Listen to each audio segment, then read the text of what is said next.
Okay, so welcome back. And again, if you guys have any questions, I know this is asynchronous and it's pretty hard to do so. But if you have any questions, please don't hesitate to ask. Please watch the videos as much as possible to actually understand what is going on. Pause it where you have to. Write down notes where you don't understand something and just ask the SI or just ask me. Please, please, please, I'm pleading because I want you guys to really get a good grade. I know that you guys can't get to see me and it's really difficult for some of you. But just know I'm thinking about you and I'm just trying to make this as simple as possible, okay?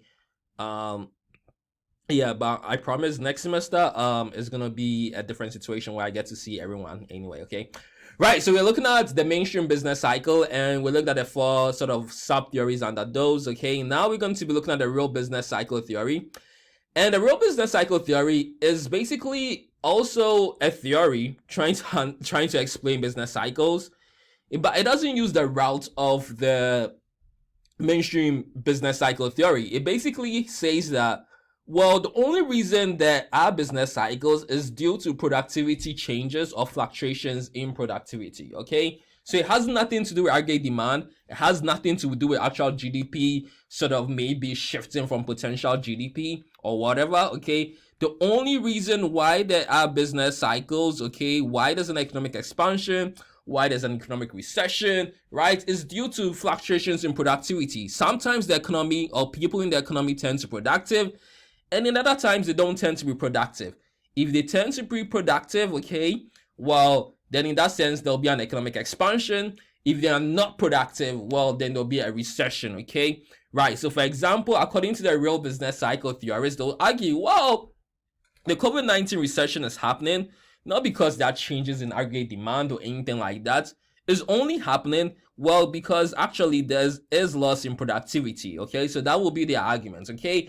Right, but their main sort of argument comes from the fact that this productivity is a result of changes in technological change, okay? Right, changes in technological change, right? So changes in technological change affects productivity. The more technological a country or an economy tends to be, or the more technologically advanced a country tends to be, the more productive it is, okay? If you have more machines, let's say in a coffee shop, or you have more machines on a farm, you can tend to be more productive. It actually makes sense, okay? If you have less machines or your machines are basically obsolete, well, then you tend to be less productive, okay? And they argue that, well, the more productive people are due to increase in technology, right? The more sort of like the economy tends to expand, and the less productive are people due to obsolescence in technology or the technology depreciating or reducing in value somehow, right? The less productive they tend to be, and hence the less the economy basically expands and there tends to be a recession, okay? But they also argue that, well, other sources such as maybe international disturbances, so maybe wars, okay? Or maybe climate change, maybe there's a drought, or maybe there's too much rainfall, for example, right? Or maybe natural disasters, right? To some extent, maybe you could even say a pandemic, okay? Also, pandemic, okay? Nearly got my spelling wrong, okay? Also basically affect productivity, right? So it has nothing to do with aggregate demand. It's all about how productive people are, okay? And the way this is done is through what we call the RBC impulse, okay? So this is the real business cycle impulse, okay? And the impulse comes from measuring productivity growth rate through technological change, okay? Right, so impulse comes from how productivity changes when there's a change in technology, essentially, okay? How productivity changes when there's a change in technology, okay? So when there's a change in technology, does the country become more productive, for example, okay? Right, and basically that is what the impulse or the RBC impulse tends to look at, okay? Right, sometimes productivity speeds up, and occasionally they argue that it tends to decrease, okay? And like I said earlier, when there's a period of rapid productivity where technology is actually speeding up, okay, basically the economy tends to expand and you have an economic expansion, okay? Things are good, there are so many jobs, unemployment rate is really low, right? But when productivity does not speed up and productivity is really slow, or to some extent productivity actually regresses, meaning it goes back, right? There tends to be a recession, okay? There tends to be a recession, and basically that is the RBC impulse, okay? Well, how does the RBC model really work like? How does the theory actually work like? Okay, so we have what we call the RBC mechanism, okay? Right, and over here, I'm just gonna go really slow so everybody sort of understands what is going on, okay? Right, and just for you to basically follow, please try and pause the video where necessary so you actually understand what is really going on, okay? Now, two things happen when productivity changes that actually will affect an economic expansion or generally an economic contraction, okay? Well, the first thing that changes is basically investment demand, okay? So investment demand basically from firms changes, okay? Well, think about it, okay? Let me just walk you through it. If productivity tends to fall, okay, if a firm becomes less productive, maybe due to the fact that it couldn't replace its technology, right? Or maybe its machines tends to be obsolete, so it can't produce as much goods and services. Well, the firm itself or the producer itself knows that it can't make as much profit. Okay? So firms' expected profits tend to decrease. They're not being as productive, right? They don't produce as much goods and services. Well, they can't sell as much goods and services and basically make a profit of it, okay? So firms' expected profits tend to fall. Now, if firms' expected profits tend to fall, we know that expected profits basically affect investment, okay? Well, if firms' expected profits tend to fall and they know they're not making as much profits, okay, or making as much money, eventually they don't invest as much because they don't have the material or the funds to basically invest, okay? So investment demand decreases and the demand for loanable funds also decreases, okay? If firms think they're not going to make profits, there's no point in which they will invest, okay? Now, if firms are not investing, basically it means that they're not expanding, okay? So in that sense, it means that demand for labor falls, right? So firms actually demand for labor. It means that looking for workers or trying to hire workers will actually decrease because the firm is not expanding. It's actually, if anything, it's actually contracting. It's not investing. It's not producing as much goods and services, okay? So it's going to lay people off, okay? So that's what we mean by demand for labor falls. Now, if it's laying people off and it's not looking for workers to hire, eventually this is going to create unemployment. And since there are not many workers in the economy, real GDP, the total goods and services produced in the economy will basically fall, okay? So that is basically how the RBC model works, or how the RBC mechanism basically functions, okay? Right. So now let's take it for example. I really like shopping at Scooters. I think it's a really nice place. In terms of like producing coffee. They produce really delicious coffee, and I like drinking coffee. Okay.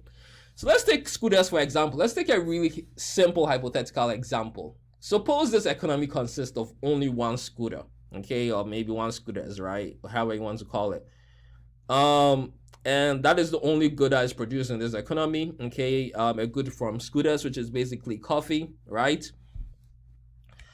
Now, suppose that Scooters basically doesn't replace its machines, okay? So its machines become old. The coffee machines are old. They don't work as fast. They don't produce as much coffee, okay? So old coffee machines means there's less productivity, okay? So productivity changes, okay? So less productivity.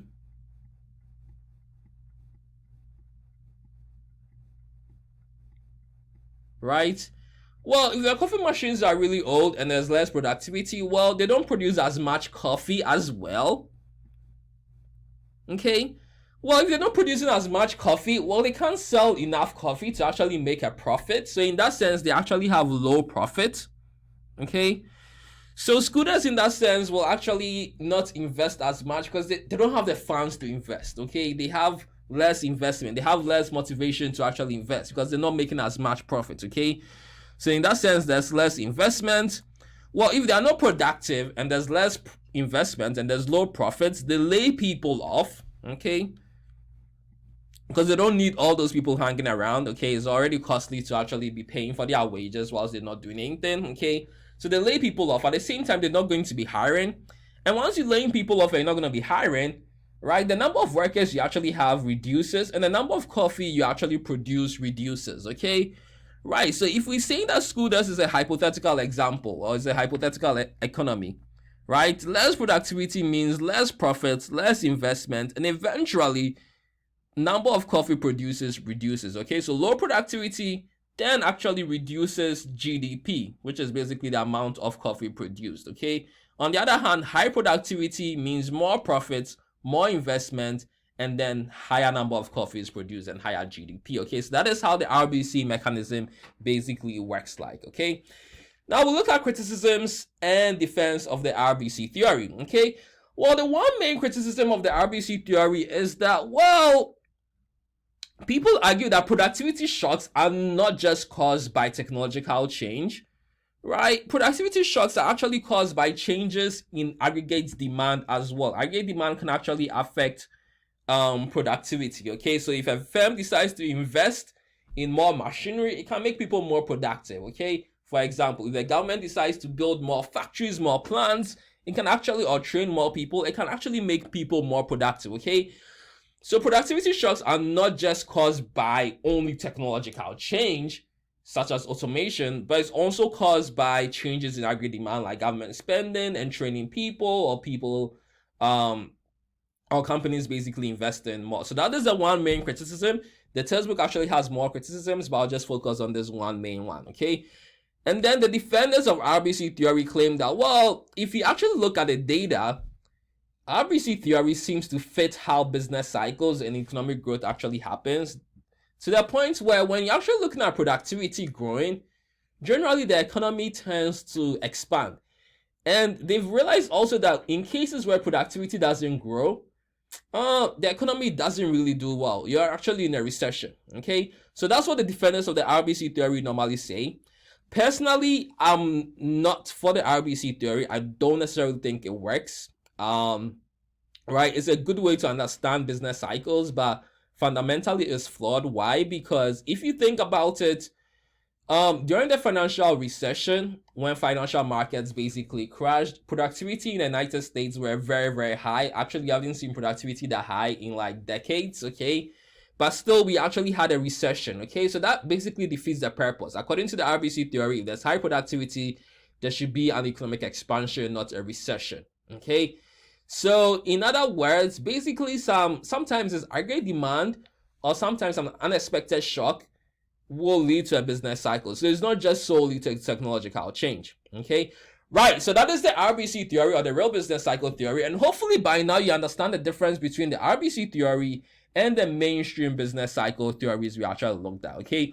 Just to test your understanding and just to make sure you're actually following, I actually have a couple of riddles, okay? Right, so those riddles basically have to guess the business cycle theory, okay? Right now, I actually sound like a game host, okay? But I'm just excited, okay? Just to be relaying this information to you guys, okay? Right. So the first one is unexpected fluctuations in aggregate demand cause business cycles. Guess the business cycle theory. Okay, so I'll just give you a minute to guess it. Yes, so you got it right. This is actually the new classical business cycle. Okay, this is the new classical business cycle. Money supply influences investment and consumption and does the business cycle. Guess the business cycle theory.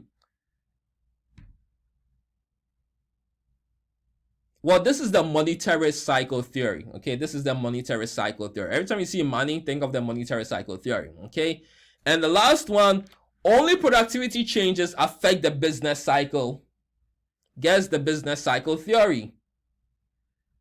Okay, and this one is pretty straightforward. It's the real business cycle, which we just looked at. Okay, so next time I'm actually going to be taking a look at learning objective number 2, where we look at demand pull inflation and cost push inflation. Okay.